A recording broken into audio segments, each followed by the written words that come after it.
नमस्कार दोस्तों, आज की कहानी है मंदिर की पैड़ी। बड़े बुजुर्ग कहते हैं कि जब भी किसी मंदिर में दर्शन के लिए जाएं, तो दर्शन करने के बाद बाहर आकर मंदिर की पैड़ी या ओटले पर थोड़ी देर बैठते हैं। क्या आप जानते हैं इस परंपरा का क्या कारण है? आजकल तो लोग मंदिर की पैड़ी पर बैठकर अपने घर के व्यापार की राजनीति की चर्चा करते हैं, परंतु यह प्राचीन परंपरा एक विशेष उद्देश्य के लिए बनाई गई।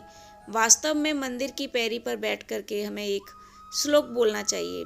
यह श्लोक आजकल के लोग भूल गए हैं। आप इस श्लोक को सुने और आने वाली पीढ़ी को भी इसे बताएं। यह श्लोक इस प्रकार है। अनायासेन मरणं विना दैन्येन जीवनम देहांतम तव सानिध्यम देह में परमेश्वरम।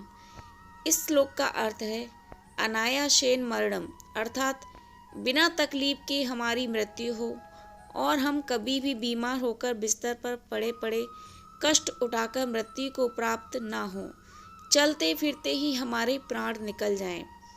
बिना दैन्येन जीवनम अर्थात परवस्था को जीवन ना हो, मतलब हमें किसी के सहारे न पड़े रहना पड़े।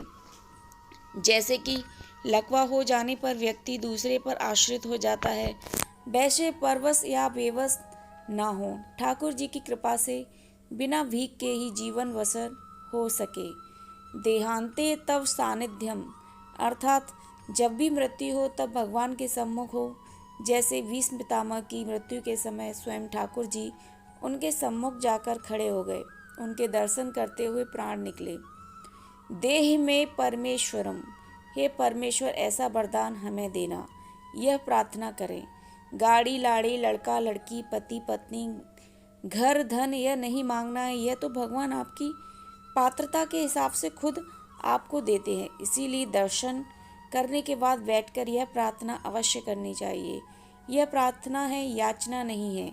याचना सांसारिक पदार्थों के लिए होती है, जैसे कि घर व्यापार नौकरी पुत्र पुत्री सांसारिक सुख धन या अन्य बातों के लिए जो मांग की जाती है वह याचना है, वह भीख है। हम प्रार्थना करते हैं, प्रार्थना का विशेष अर्थ होता है अर्थात विशिष्ट श्रेष्ठ अर्थात निवेदन। ठाकुर जी से प्रार्थना करें और प्रार्थना क्या करना है, यह श्लोक बोलना है। सबसे ज़रूरी बात क्या है, जब हम मंदिर में दर्शन करने जाते हैं तो खुली आंखों से भगवान को देखना चाहिए, निहारना चाहिए, उनके दर्शन करना चाहिए। कुछ लोग वहाँ आंखें बंद करके खड़े रहते हैं। आंखें बंद क्यों करना, हम तो दर्शन करने आए हैं भगवान के स्वरूप का, श्री चरणों का, मुखारविंद का, श्रृंगार का संपूर्ण आनंद लें। आँखों में भर लें स्वरूप को, दर्शन करें और दर्शन के बाद जब बाहर आकर बैठें तब नेत्र बंद करके जो दर्शन किए हैं उस स्वरूप का ध्यान करें।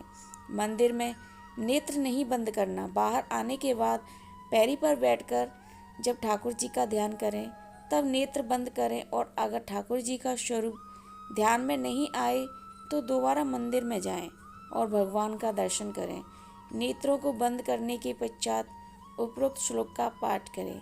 यही शास्त्र है, यही बड़े बुजुर्गों का कहना है। जय श्री राम। धन्यवाद।